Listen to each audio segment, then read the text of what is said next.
Bienvenidos a la sexta conferencia de la Asociación Internacional Ramón Gómez de la Serna. Hicimos 4 el año pasado, una cada trimestre, y esta es la segunda de 2022. La charla la va a pronunciar hoy Eduardo Hernández Cano. Eduardo Hernández Cano nació ya en 1976, que es un dato importante,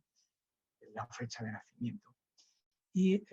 estudió en la Universidad Autónoma de Madrid y se doctoró en el 2015 por la New York University. Ha dado clases en distintas universidades, pero ha sido en la Sorbona recientemente y este año en la Escuela Normal Superior en París. Por llamarlo así, su espacio de interés, de estudio, fundamentalmente es la historia intelectual, la historia cultural y la sociología de la literatura entre las dos guerras, entre el periodo de entreguerras, fundamentalmente en España. Entonces, autores que él ha estudiado, especialmente, por ejemplo, Antonio Espina, Luisa Carnés, Jiménez Caballero, Josep Renau, Ricardo Baeza o Pere Catalapic, y también Ramón. Por géneros, pues el ensayo, la poesía, la fotografía, el cine, la novela y también el cómic, la historia gráfica. La historia gráfica citó 2 trabajos recientes que ha publicado: El martillo y el yunque, la memoria cultural de la guerra civil y la dictadura franquista en la historieta española, 1975-2020, y otro un poquito anterior, Nuevo orden mundial, narraciones sobre el poder y superhéroes en el cómic mainstream estadounidense, de Stormwatch a Black Summer, 1996-2008. ¿Y de qué nos va a hablar hoy? El título de la conferencia de hoy es Mi conservadurismo, notas sobre práctica intelectual y política del ramonismo, 1936-1949. Si algo lo he dicho mal o me he saltado lo importante, pues lo completas, Eduardo. Y bueno, pues tiene la palabra Eduardo. Muchísimas gracias a todos. Solo faltaba que fuese a utilizar el tiempo para hacer autobiografía en vez de para hablar de lo que se supone que tengo que hablar. Muchas gracias por la presentación, Juan Carlos. Muchas gracias a la asociación también por invitarme a dar esa conferencia. Efectivamente, como ha dicho Juan Carlos, el título de la conferencia, tampoco le demos una excesiva solemnidad de las ideas, más bien, digamos, que os voy a presentar hoy, que es Mi conservadurismo, notas sobre práctica intelectual y política del ramonismo, 1936-1949, y esa denominación de mi conservadurismo, que aparece entre comillas, esa acuñación en realidad viene de una frase del propio Ramón Gómez de la Serna, de su Automoribundia, en la que dice: ese es el sentido de mi conservadurismo y de mi desdén por la política, a la que no he recurrido ni en los momentos en que no había más remedio que vivir de ella o morir. La cita tiene su interés recordarla porque, como es evidente, no significa nada. Dice, no he recurrido a la política ni siquiera en los momentos en los que había que vivir de ella o morir. Habría muerto en ese caso si no hubiese recurrido a ella en los momentos en los que no quedaba nada. Pero muestra la ambivalencia o la tensión con la que Ramón se enfrentó en todo momento a la relación que existía, la relación que podía existir y que de facto existía entre la escritura, entre el trabajo intelectual y la política. Fundamentalmente, entonces, lo que voy a hacer hoy es tratar de abordar cuáles son los cambios y las posiciones políticas de Ramón en ese periodo entre 1936, es decir, desde el momento en el que sale de España al comienzo de la Guerra Civil hasta el año 1949, el momento en el que regresa a la España franquista, apoyado o invitado por sus amigos madrileños vinculados al diario falangista Arriba, en el que el propio Ramón colaboraba, pero también, digamos que con una cierta vinculación con la política oficial de los gobiernos franquistas en sus intentos de recuperar a ciertos exiliados potencialmente recuperables. Sin embargo, lo que quiero hacer aquí es básicamente preguntarme si la aceptación por parte de Ramón de la dictadura franquista y su colaboración con los medios intelectuales y con los círculos intelectuales franquistas durante los años 40, si no tendría una vinculación más profunda y más compleja con su escritura y con sus posiciones respecto a la escritura de lo que podría parecer en un primer momento. Es decir, la imagen estereotípica que tenemos de Ramón como un renovador literario muchas veces oculta o lima ciertas aristas que se pueden encontrar en su escritura, que sin embargo pueden ser enfocadas de otra manera y que yo quiero enfocar de otra manera desde este momento de crisis. Y con todo, por supuesto, eh, sin que sea posible generalizar. Es decir, lo que Ramón es en 1936 hasta 1949 no es lo mismo que es durante las décadas anteriores, y lo que se es en un momento no modifica lo que se es en el otro, pero sí creo que se pueden establecer ciertos vínculos. Ramón tuvo una frase muy definitoria sobre su política en el año 1939, en un texto muy significativo, uno de los 2 textos que en la revista Sur dedicó a la Torre de Marfil, y en ese texto dijo: no tengo más que las suficientes ideas políticas para votar en mi día. Es decir, todo su interés político es el que podía tener un ciudadano cualquiera, ¿no? Votar en el momento que le corresponde. Puede que eso fuese así en aquel momento, es decir, cuando escribía en 1939, puede que hubiese sido así hasta ese momento, pero creo que es posible ver que existe una relación más compleja con la política en la literatura de Ramón desde mediados de los años 30 y sobre todo durante los años 40. Se trata en el fondo de ver cómo los posicionamientos políticos de Ramón en la posguerra, que cristalizan con su relación cordial y de apoyo con el franquismo, son en realidad un desarrollo concreto de una lógica profunda que está inscrita en su práctica social como literato, el ramonismo, y aquí quiero que entendamos ramonismo más como una práctica social, como una forma de estar y de actuar en el mundo, de pensarlo y de percibirlo, que simplemente como unos principios de escritura o una selección específica de géneros, un uso frecuente de una serie de géneros, que son, sin embargo, parte de esta práctica también. Y creo que esta práctica en gran medida está marcada por esta forma por este mi conservadurismo del cual habló en la Automoribundia. Hasta donde yo sé, lo que sabemos o lo que se ha abordado sobre la relación de Ramón con la política después de la Guerra Civil ha sido hasta este momento bastante limitado y particularmente insatisfactorio en la forma en la que ha sido abordado. Probablemente el primero de los textos que lo aborda de una manera más explícita son las memorias o pseudomemorias de Rafael Flores, Ramón de Ramones, publicado en el año 1988, que recuerdan en cierto grado de detalle el viaje de 1949 y muy en particular aporta, sin que sepamos realmente cuáles son las fuentes, no sabemos si es su memoria, si son cuadernos de notas, si son grabaciones que hizo en su momento, aporta información muy detallada de la experiencia del encuentro entre Franco y Ramón, pero como digo, sin dar una gran cantidad de datos. Por ejemplo, incluido esa declaración que le hace Franco a Ramón diciéndole que quiere que sea el primero que hable, que haga la propaganda del Valle de los Caídos. 2 artículos más recientes han vuelto a tocar esta cuestión. El primero de ellos, de Enrique de Aguinaga, quien conoció a Ramón, quien coincidió con Ramón en las páginas del diario Arriba, y que publicó en el año 2003 un artículo de título un poco desafortunado, Ramón Gómez de la Serna, políticamente incorrecto, en el que esencialmente lo que hacía era, desde posiciones típicamente revisionistas, o las posiciones típicamente revisionistas de la historiografía de derechas y de los intelectuales de derechas a principios de los años 2000, trataba de celebrar el franquismo de Ramón de una manera absolutamente unívoca, es decir, no había ninguna duda de que Ramón había sido franquista, así lo había declarado en múltiples ocasiones, y no había nada de que escandalizarse porque, a su juicio, a la altura del año 2003, pues haber sido franquista era una cosa hasta prácticamente positiva.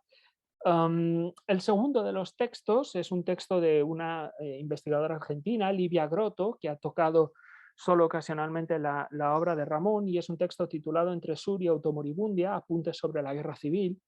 publicado en el año 2009, en el que se plantea una cuestión interesante, que es cómo esas primeras reflexiones, a su juicio, esas primeras reflexiones de Ramón sobre la guerra civil realizadas en Argentina, es posible entenderlas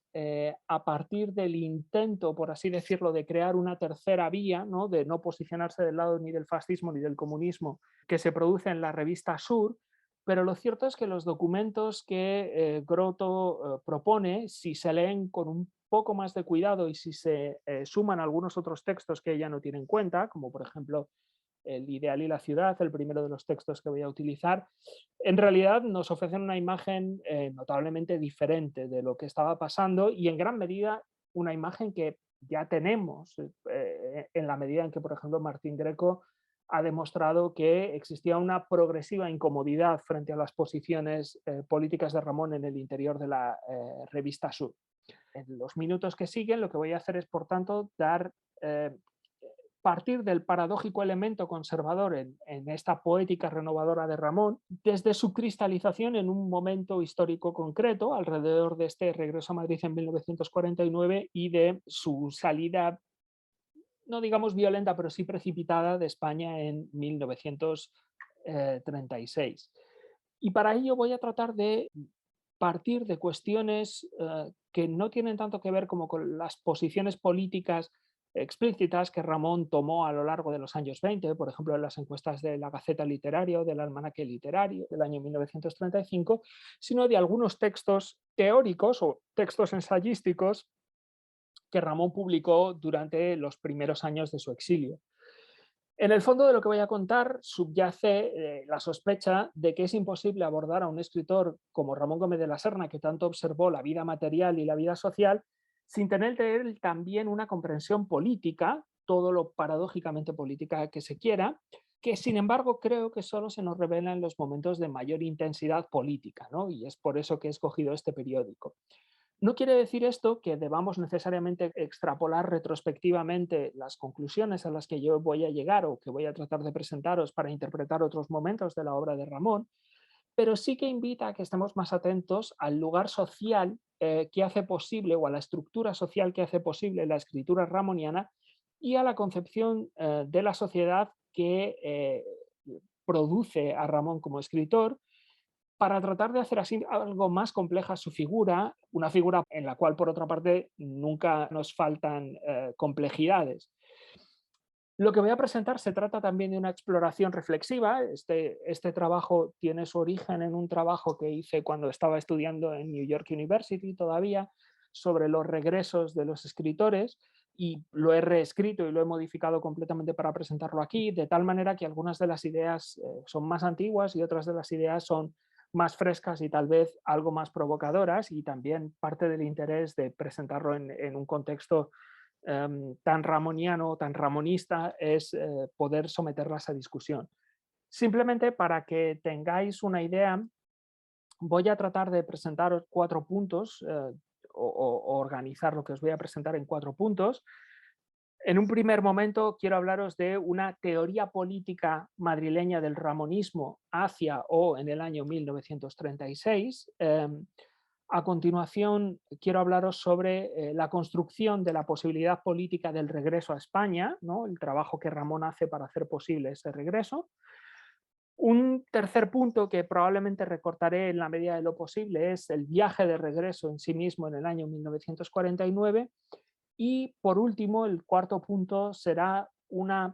casi un cierre circular, una especie de nueva teoría político-poética del ramonismo, distinta a la del año 1936, y que podemos leer en parte en Nostalgias de Madrid, en el texto sobre sus recuerdos madrileños, publicado después de esa visita en el año 1949, y que creo que nos permite acercarnos a o intentar entender qué cambios se habían producido en términos poético-políticos en la literatura de Ramón a la altura del año 1950, es decir, durante el proceso de su exilio. Empieza entonces con esa teoría política del ramonismo hacia 1936, partiendo de una idea muy conocida, ¿no? La ciudad en general y Madrid en particular fue el alimento de una concepción de la escritura que en Ramón está vinculada a la vida, ¿no? Como el título de la famosa sección que mantuvo durante años en distintos diarios madrileños, a una experiencia concreta de la modernidad urbana en que la continuidad y el cambio conviven de manera permanente, ¿no? Y esto es algo que hay que tener en cuenta desde el principio. Es esta especie de carácter, como se suele decir, de esta forma tan torpe y tan recurrente en los discursos académicos, ese carácter jánico de la figura de Ramón, ¿no? Que mira simultáneamente hacia el pasado si no hacia el futuro, sí al menos hacia el presente. Y es por ello, es por ese carácter clave de Madrid, por lo que he querido, o por lo que voy a empezar hablando sobre un ensayo que habla sobre las transformaciones que Ramón observó en la vida madrileña al comienzo de la Guerra Civil. La situación que llevó a Ramón a salir de Madrid es bastante bien conocida, o cómo se produjeron los hechos. Casi inmediatamente o a las pocas semanas del golpe de Estado, Ramón ve una ocasión de abandonar un Madrid en el que se siente profundamente inseguro, gracias a la celebración del Congreso de los Pen Club en Buenos Aires, y a través de un amigo, de Augusto Barcia, al que conocía del Ateneo y que en ese momento era ministro de Estado, consigue gestionar en unas horas un pasaporte diplomático, y el 15 de agosto de 1936 consigue salir primero hacia Alicante, de allí a Marsella y luego hasta Burdeos, donde embarca en el barco Belle Île, que será el que lo lleve hasta Buenos Aires. Pero Ramón tiene una, por así decirlo, una especie de pequeña prehistoria política durante los años de la República que también deberíamos de tener en cuenta. Y voy a dar los datos muy rápidamente porque probablemente sean conocidos para todo el mundo, pero también porque no quiero alargarme específicamente en esta parte. En primer lugar, Ramón, en 1931, en el momento en el que se proclama la República, y fundamentalmente a través de las entrevistas que concedió durante el viaje a Buenos Aires que hizo ese mismo año, Ramón se muestra partidario de la República, apoya a la República, pero siempre de una forma, por así decirlo, vicaria. Es decir, cuando Ramón habla de la República, en realidad de lo que está hablando casi siempre es de Ortega y Gasset, ¿no? Cuando lo entrevistan en Buenos Aires, donde ha acudido a dar esas 7 conferencias para la Asociación de Amigos del Arte, Ramón habla de la República, dice que va a ser algo distinto porque no se trata de políticos profesionales, ¿no? Va a haber cambios significativos, y destaca a Ortega y Gasset, su gran referente claramente en estos años, del cual en alguna de esas entrevistas dice que esperaba que fuese el primer presidente de la República, con la esperanza de que el pueblo escogiese a un intelectual. Es de sobra sabido lo que pasa entre el año 1931 y el año 1933 con Ortega y la relación que éste mantiene con la República, el giro conservador que en realidad es un tanto engañoso llamar giro conservador a lo que sucede con Ortega entre 1931 y 1933. Probablemente Ortega era exactamente igual de conservador en el año 1931. En realidad lo que sucede es que ve que su proyecto político en realidad Ramón es un convencido, pero no convence a prácticamente nadie más. No sabemos cuál es la reacción de Ramón a esta evolución o a este cambio en la percepción del papel de Ortega en relación a la República, pero lo que sí que sabemos es que a partir del año 1934, cuando Ramón ya ha hecho algún otro viaje más de ida y vuelta entre España y Buenos Aires, su visión de la República, o por decirlo de una manera más concreta, su visión de la situación que está viviendo durante los años de la República se ha vuelto mucho más áspera, marcada fundamentalmente por 2 cuestiones. Por un lado, las consecuencias económicas de la crisis de 1929 en el mercado literario, que lo están afectando directamente, y el giro intelectual y también el giro mediático hacia la política que se ha producido durante los años 30. ¿No? En una entrevista en febrero del año 34, Antonio de Obregón, de hecho, llega a utilizar el abandono del Torreón por parte de Ramón, suponemos que porque no podía seguir pagándolo, como el ejemplo de la crisis de la literatura, y todavía más explícita es la posición de Ramón en el almanaque literario del año 1935, no tanto en esa encuesta que se hace sobre la política y la relación de la política con el escritor, como en El año pombiano, un texto en el que aborda su reencuentro, por así decirlo, con la vida social literaria en el Madrid de los años 30. En una entrevista con Paula Bolosuero en el año 36,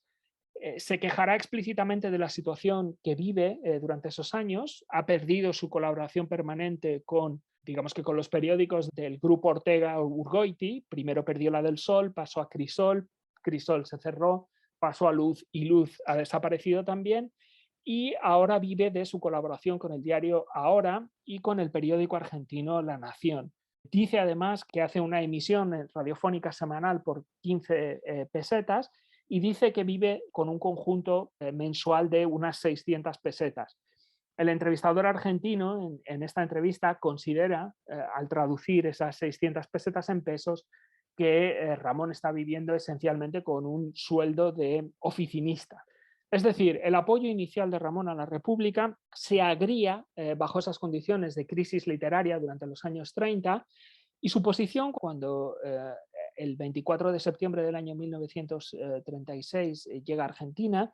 es compleja. Martín Greco ha tratado de reconstruir qué es lo que sucede entonces y creo que ha intentado mostrar que el apoyo a la República por parte de Ramón en ese momento era algo más fiero de lo que realmente era. Si repasamos las entrevistas que el propio Martín Greco y Juan Carlos reunieron en un volumen titulado Habla Ramón, nos podemos dar cuenta que hay una diferencia muy significativa entre las entrevistas que Ramón dio a los periodistas argentinos todavía estando en el barco en el cual acababa de llegar, es decir, en el momento en el que todavía no tenía absoluta seguridad de que Argentina lo iba a recibir y que por tanto iba a poder quedarse allí, y había tenido ya algunas malas experiencias en el viaje, por ejemplo, en el momento en el que pasan por Río de Janeiro, y unas declaraciones en las que en ese momento Ramón se declara afín a la República y está seguro de que se va a producir el triunfo de la democracia, dejando siempre muy claro que existe ya una tensión interna en el lado republicano entre la democracia y el comunismo, pero Ramón cree que el modelo que para él representa fundamentalmente la figura de Manuel Azaña triunfará si triunfa la República durante la guerra y se podrá establecer una democracia de carácter liberal habiendo cercenado el avance del comunismo en el lado republicano. Cuando desciende del barco, cuando da las primeras entrevistas una vez que se baja del barco, su tono se vuelve mucho más neutral. Es decir, él dice conocer a personas en ambos lados, quiere aparecer como una figura neutral, diciendo que cualquiera de los dos lados lo podría haber fusilado dándose las condiciones adecuadas, y en muchas de estas entrevistas aparece marcado por una especie de sensación de terror. Es muy interesante quien haya leído o quien lea todas las entrevistas que Martín Greco y Juan Carlos recogieron. Ramón era un entrevistado exuberante, ¿no? Era, digamos que le robaba el papel al entrevistador y lo que hacía automáticamente era empezar a greguerizar, empezar a contar lo que le quería en cada momento. Y en las entrevistas dadas en ese momento, en 1936, hay varias referencias explícitas a el silencio, a la voluntad de no querer hablar, a mantenerse en un estado de seriedad absoluta, impactado por una situación que todavía le afectará durante los años siguientes, incluso en entrevistas de los años 40, todavía de 1940 o de 1946, se hace referencia a algo que nunca jamás antes había aparecido en estas entrevistas a Ramón, que suelen tener como este carácter textual torrencial, que es la sensación de que Ramón todavía vivía con profundo terror y tristeza la memoria de lo que había visto en aquel momento. Creo que la imagen más viva de la experiencia y de las sensaciones de esas semanas durante la guerra vividas en Madrid están en un excelente ensayo que se publicó en la revista Sur en noviembre de 1936, titulado La idea y la ciudad.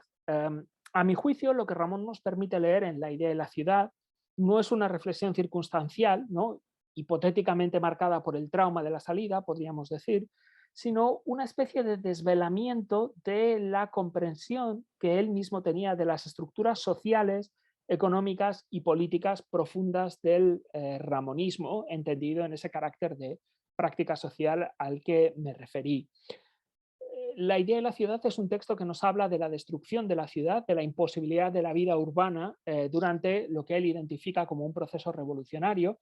Y en este sentido es significativo que precisamente su último artículo, publicado en agosto de 1936 en la revista Estampa, se llame Viaje alrededor de mi cuarto. Es decir, que en el momento en el que está todavía en ese Madrid ya en guerra, Ramón se aísla del mundo y escribe sobre los materiales reunidos en su cuarto, ¿no? En esa especie de diorama que el escritor ha creado del mundo exterior del que normalmente escribe, y se ha alejado, se ha separado de la vida urbana. Ramón en este texto identifica a las partes en conflicto como seguidores de una idea, de un absoluto político ideal, que es la explicación última de sus acciones, y a este ideal, ¿no? En el título, desde el título mismo del texto, opone una forma particular de civismo materialista, por así decirlo, que constituye el núcleo de sus ideas sobre la ciudad. Dice: no hay más que las cosas y la gran cosa que es el Dios que engloba todas las cosas. La verdadera idea, por eso, es el respeto a las cosas y como flor de todas las cosas, como la única eficiencia de la civilización, la ciudad. Ramón, por tanto, concibe la ciudad como el espacio de las cosas, ¿no? De lo que es el centro fundamental de su poética, y su materialismo frente a ese idealismo político no se constituye de manera abstracta, sino sobre la realidad inmediata de la mercancía que circula por la ciudad. En el mismo ensayo, Ramón dice: vale más un escaparate tranquilo de la ciudad, una vidriera que da a lo que no hemos de comprar nunca, al bibelot y a la filigrana, que la disyuntiva que plantea la idea. Opongamos a la idea hasta un escaparate de zapatería, con su ritmo de formas, con su oferencia de calzado nuevo para viajar por calles de ciudad, evitando la controversia que pueda quebrar su luna de cristal y dejar la ciudad a oscuras e inutilizada en un solo día.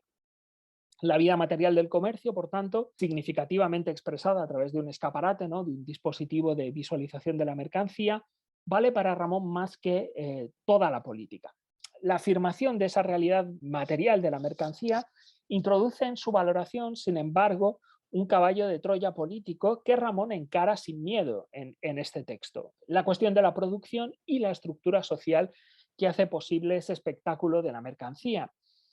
Ramón no duda, la ciudad como entidad de producción y de comercio debe cimentarse en unas relaciones de producción basadas en diferencias de clase que deben ser consideradas como naturales y conservadas sin modificación alguna. Dice: nada que pueda conturbar la ciudad fabril y febril, nada que pueda romper su hechura puede ser bueno. El propio azar de la diferencia de barrios y posiciones y puertas de la ciudad es algo admirable e intocable. La hipotética desaparición, por tanto, de la sociedad de clases a través de la revolución que se está produciendo en ese momento, que Ramón cree que se está produciendo en ese momento, supondría la destrucción de la ciudad del ramonismo, constituida precisamente sobre la diferenciación social, y daría lugar a una sociedad homogénea de trabajadores que les resulta inaceptable. Dice: ¿es que vamos a ser mineros? Sagrado papel en los repartos, pero que siempre será sorteado y tocará a alguno porque siempre, siempre habrá mineros. Pero vamos a ser todos mineros en la ciudad oscura, ¿no? La posibilidad de que se borre las diferencias sociales aterran a Ramón, que aparece así como un burgués casi en el sentido etimológico, ¿no? Como un habitante de un espacio urbano definido por la práctica mercantil y cuya división del trabajo y en clases sociales hace posible la escritura misma del ramonismo, ¿no? Su posición como intelectual y los objetos que propician su escritura. La potencial transformación de esa estructura destruiría la posibilidad misma de la escritura. Esta idea políticamente conservadora en lo social se alía, sin embargo, sin contradicción alguna, con un progresismo tradicional en el sentido más estricto, perfecta definición de una cultura burguesa de la que Ramón parece hacerse voz. Dice: tiempo y ciudad colaboran aunque no quieran sus detentadores, y de este compadrazgo surge el calumniado progreso, lo único que puede contener a los descontentadizos eternos, ¿no? Sería ese... el progreso económico y material sería lo único que podría frenar el descontento que se ha acabado articulando en un movimiento revolucionario. Simplemente como nota, no creamos que esta especie de actitud esencialista hacia el otro, ¿no? Político, hacia el trabajador que debe de respetar su posición y debe respetar la estructura social para que el intelectual haga su trabajo, es algo exclusivo de Gómez de la Serna. Justo en ese momento, en el diario La Nación, en el año 1949, unos años después, por ejemplo, José Ortega y Gasset publica El intelectual y el otro, que es una reflexión brutal sobre la necesidad de conservar políticamente la posición social del intelectual frente a un otro, que no es, en el caso de Ortega tampoco, pues por así decirlo, el otro político, sino que es el pueblo que quiere rebelarse en términos revolucionarios. Esta dimensión netamente conservadora de la vida civil entonces reafirma una forma de producción basada, como hemos visto, en la división social y del trabajo y de clases. No es, sin embargo, una pura toma de posición política para Ramón, sino en la práctica una condición necesaria de existencia, ¿no? Casi podíamos hablar en términos gramscianos de Ramón como un intelectual orgánico del capitalismo, ¿no? Necesita literalmente la mercancía para poder escribir. Y en su caso, además, la mercancía adquiere casi un sentido, si no trascendente, al menos sí existencial, ¿no? Ramón dice: el mismo espectáculo de las tiendas de ultramarinos exhaustas es un espectáculo que contradice todo el ideario de la vida. Solo cajas vacías, cadenetas de papel y estanterías vacías como librerías sin libros. El espectáculo de las conservas de tarros, las latas y los embotellados graciosos es un espectáculo de civilización práctica que no tiene semejante. En última instancia, es ese mundo de lo material, es ese mundo de la mercancía lo que da sentido al mundo y lo que da sentido a la escritura ramoniana. Y el corolario político socialmente conservador de esta concepción finalmente no es evidente ni inmediato, ni permite tampoco un, en gran medida, innecesario posicionamiento de Gómez de la Serna en los bandos ya en conflicto. Por ejemplo, Ramón rechazará una parte del idealismo religioso que identifica a los golpistas en ese momento, se posicionará muy abiertamente, como decíamos, y ahí digamos que está el mayor punto de contacto con el discurso de los sublevados contra la posibilidad de una revolución social. Dice: he visto traer la revolución a los que menos dispuestos estaban a ella por su egoísmo, su género de vida, su afán de bienestar, su comportamiento de nuevos ricos y sus afanes de parentesco. Es decir, Ramón cree ver también en los intelectuales una especie de traición a sus principios o a los principios sociales que deberían defender, que sería otra de las grandes ideas que campará a sus anchas durante la guerra y después en el lado sublevado. En definitiva, creo que El ideal y la ciudad es un texto que nos presenta de una manera muy transparente cuál es la concepción sociopolítica que hay detrás del mundo que Ramón observa. Es decir, Ramón es perfectamente consciente de que son necesarias unas relaciones sociales y de producción para hacer posible ese mundo que él después transforma en escritura. Ramón volverá a tocar algunas de estas cuestiones en sus textos de 1937 y 1939, dedicados a la Torre de Marfil, también aparecidos en la revista Sur, en los que recuerda específicamente lo que llama la multitud armada, es decir, ese momento revolucionario y su defensa de la Torre de Marfil, su fe en que el escritor debe mantenerse completamente distante de la política, y sin embargo en estos textos empiezan a aparecer ciertos elementos contradictorios, ¿no? Por ejemplo, en cierto momento, de manera hipotética, pero afirma: si pudieran ser fomentadas las torres de marfil, debería haber arquitectos pagados por el Estado para incrementar esa defensa de la sociedad, pero por desgracia son erigidas espontáneamente y solo la vocación convierte la casilla del martirologio en torre de marfil. Es decir, por utilizar una cierta imagen, la teoría de la Torre de Marfil de Ramón se convierte casi en una especie de cinta de Moebius, ¿no? En la que en un lado está diciendo la Torre de Marfil debe ser la única realidad del escritor, y sin abandonar el mismo camino de repente acaba al otro lado y dice: no, es el Estado el que debería pagar las torres de marfil. Es decir, en realidad lo que existe es una una muy clara idea de la división del trabajo, ¿no? De el papel que los intelectuales deben de tener en la sociedad y la necesidad de que, llegado el caso, la sociedad y esa estructura social específica sea defendida políticamente, ¿no? En el texto de 1939, por ejemplo, llega a cuestionar el propio principio de la democracia. Dice: la democracia tiene un límite en su propia esencia, las mayorías fueron aceptadas porque se las supuso sensatas, abnegadas, dotadas de cierto romanticismo, pero sin sospechar que las mayorías se conciliaron para el error, para la superviolencia, para la peor de las tiranías, para el abuso del poder, para hacerla forzosa, eh, más cruel a las minorías. Es decir, si de repente la democracia entra en contradicción con las necesidades de las minorías, igual es posible empezar a plantearse las cosas de otra manera, ¿no? Sabemos que esto tiene una relación muy directa con su furioso anticomunismo, que se expresa con absoluta claridad durante todos estos años, ¿no? Por ejemplo, Martín Greco cita una carta muy interesante a Alfonso Reyes, que no está fechada, pero que suponemos de estos años, en el que dice: yo soy un liberal, un creyente de lo democrático, pero un enemigo de lo comunista y de la violencia permanente. Dice: por eso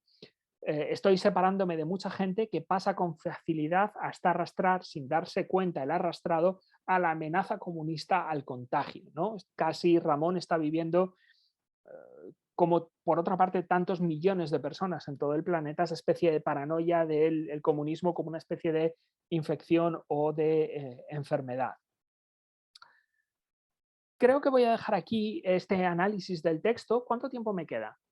Muy poco. Bien, la cosa pinta mal entonces. Entonces voy a acelerar, voy a acelerar extremadamente la parte final. Este es el punto de partida de Ramón. Este es el Ramón del año 1936, declaradamente anticomunista, defensor de un orden social conservador, pero durante los años siguientes, durante los primeros años en Buenos Aires, empezará, digamos que, a producirse un desplazamiento cuya función última creo que es construir, como os decía, la posibilidad política del regreso de Ramón, ¿no? En todo momento, Ramón recordará la dureza de los primeros 8 años, es decir, los años que abarcan la guerra civil, pero también la Segunda Guerra Mundial, y progresivamente, en sus cartas de estos años, se irá mostrando, también dependiendo de quién sea la persona a la que escribe, cada vez más próximo al proyecto de la dictadura, ¿no? Al proyecto franquista. Por ejemplo, en sus cartas a Jiménez Caballero, pero sobre todo se producirá un cambio absolutamente fundamental en este momento, cuando en el año 1944 José Ignacio Ramos, que era el responsable de propaganda de la embajada franquista en Buenos Aires, muy próximo a Ramón, logre su colaboración en el diario Arriba. En aquel momento Ramón consigue, de alguna manera, a través de la publicación de su sección de Orilla a Orilla, normalizar su situación económica, y a partir de ese momento empezará a diseñar una especie de proyecto de reinvención, o en realidad a mí me gusta pensarlo como una especie de autoagiografía, ¿no? Como sabemos, las agiografías, las vidas de santos, en realidad no son vidas de santos ejemplares. En la mayor parte de los casos se trata de documentos diplomáticos, casi por así decirlo, ¿no? Hace falta crear la vida de un santo para que pueda ser canonizado. Entonces, en parte Ramón hará eso durante los años 40 en distintas entrevistas y sobre todo en la automoribundia. La automoribundia es un caso especial porque digamos que es el único texto de Ramón en el que sus posicionamientos políticos de los años 40 empezarán a asomar de una manera significativa. No sucede en tantos otros textos, pero sí sucede en el caso de la automoribundia. No voy a detenerme, porque no me queda tiempo, pero fundamentalmente podemos encontrar ese acercamiento, por un lado, en una toma de posición cada vez más religiosa, ¿no? Es decir, como introducir de repente la religión y la idea de Dios entre sus preocupaciones, y por otro lado, reinventar, o no reinventar porque era un elemento presente, sino poner en un primer término el nacionalismo, el marcado españolismo de Ramón en el pasado, y que justifica su vinculación con la España franquista en ese momento. Por así decirlo, desde España se compró esta reinterpretación, ¿no? Por ejemplo, la Automoribundia fue reseñada por el padre Félix García en el diario ABC de una manera extremadamente elogiosa. Se fueron dando pasos hacia hacer más estable la relación con Ramón, como la concesión de la Medalla de Madrid en el año 1946, y Ramón comenzó a expresar constantemente su deseo de poder volver. Como sabemos, a finales del año 1948, Pedro Rocamora, el director de propaganda del régimen, lo invitó a gastos pagados, dos pasajes en avión para él y para Luisa Sofovich. Finalmente irían en barco porque a Ramón le daba absoluto pánico el avión. También el barco, hay un testamento manuscrito de Ramón diciendo: si me muero en este viaje, quiero que todos mis derechos literarios vayan a... Se pagaba además una estancia en el Hotel Ritz y unos miles de pesetas, se dijo en algún momento, Ramón especifica en cierto momento que eran 5.000 pesetas por una serie de conferencias que daría en el Ateneo. Por así decirlo, la doble campaña, ¿no?, por parte de los ramonistas franquistas vinculados al diario Arriba y al Ateneo, y el intento de Ramón por hacerse aparecer como alguien nacionalista, religioso, funcionaron y Ramón pudo regresar a Madrid en el año 1949. Prácticamente no voy a decir nada más porque sí quiero hablar en las conclusiones con un poco más de detalle. La historia es muy conocida, el viaje llega a Bilbao, recorre España en parte, da conferencias en Bilbao, en Madrid, en Barcelona, pasa unos días en Sitges y finalmente regresa a Argentina, regresa a Buenos Aires. Tiene una dimensión abiertamente intelectual con esas conferencias, con la colocación de una placa, toda esta serie de cuestiones, la refundación, por así decirlo, de la tertulia de Pombo, pero también tiene una dimensión política en la que Ramón, digamos que participa del discurso propagandístico de la época, con múltiples declaraciones en la prensa, sobre todo realizadas en torno al 23 de abril, 22-23 de abril, que pueden ser reconstruidas en la prensa de la época, en las que se muestra exageradamente elogioso, no solamente con Franco y no solamente con la dictadura franquista, sino también, incluso a veces diría que sobre todo, con Perón. Martín Greco ha reconstruido cómo en realidad para sus años posteriores en la Argentina fue mucho más peligroso, fue mucho más negativo este peronismo declarado, que era mal visto en medios intelectuales, aunque no hizo ninguna gracia tampoco a los exiliados españoles el hecho de que se convirtiese en vocal de la propaganda franquista, muy en particular, efectivamente,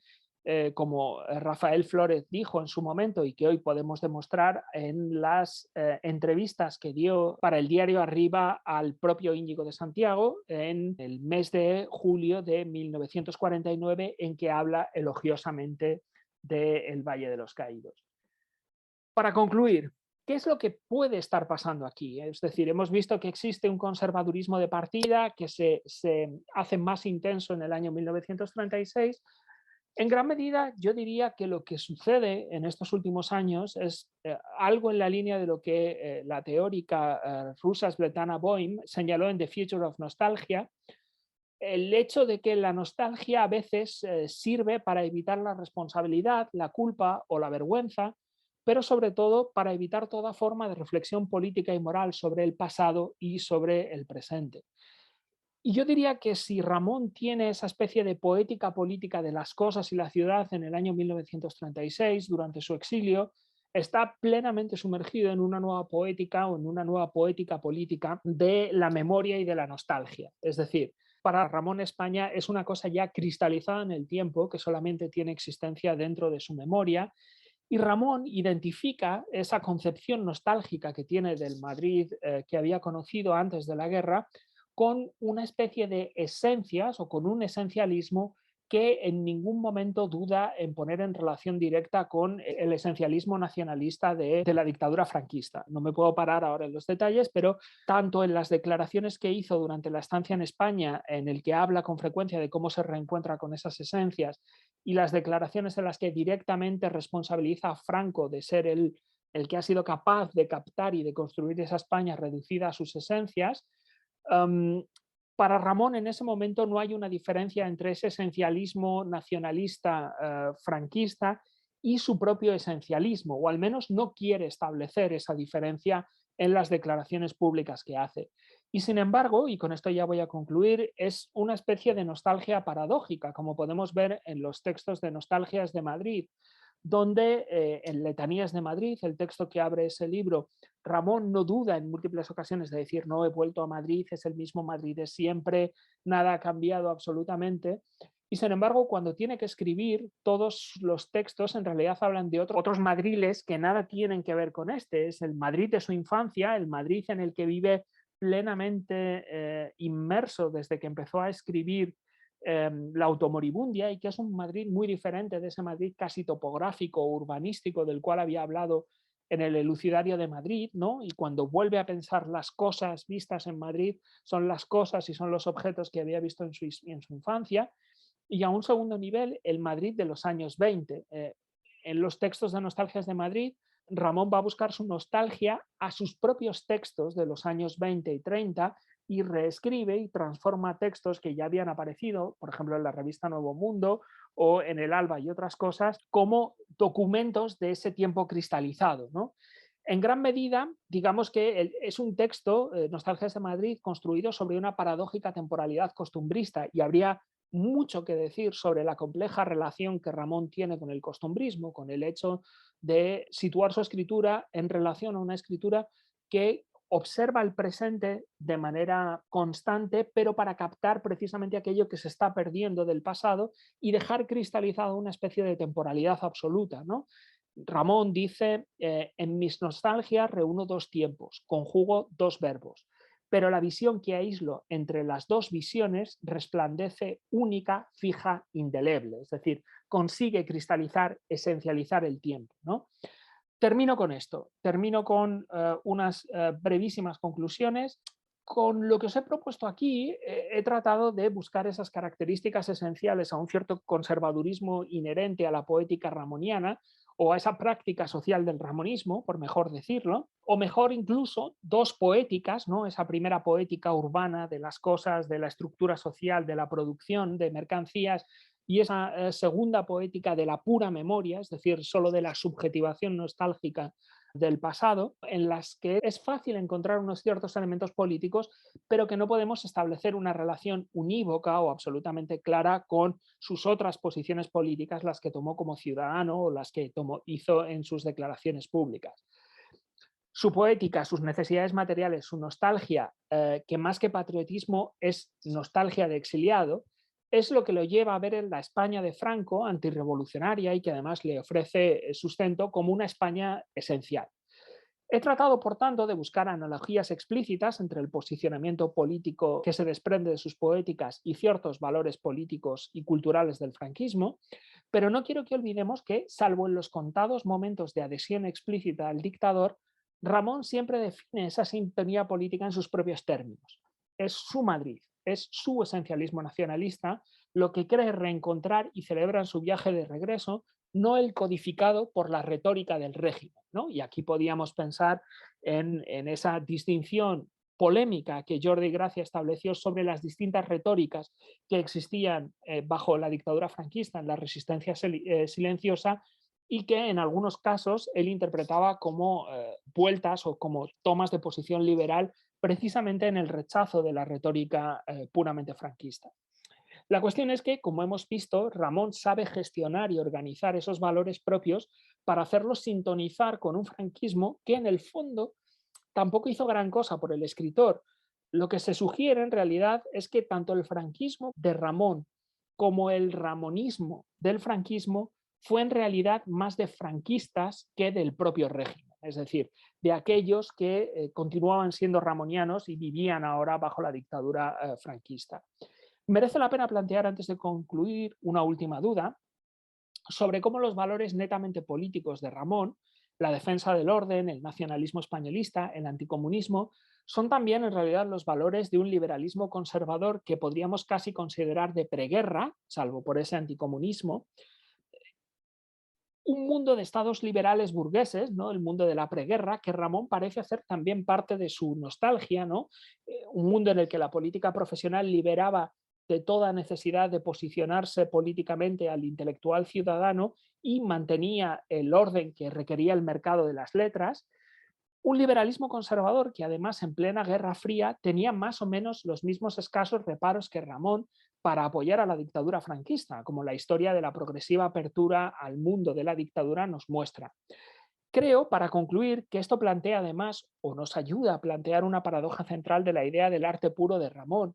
Ramón dice no lanzarse a la política en defensa de la escritura, pero es precisamente la venta de su escritura lo que lo lleva a posicionarse políticamente.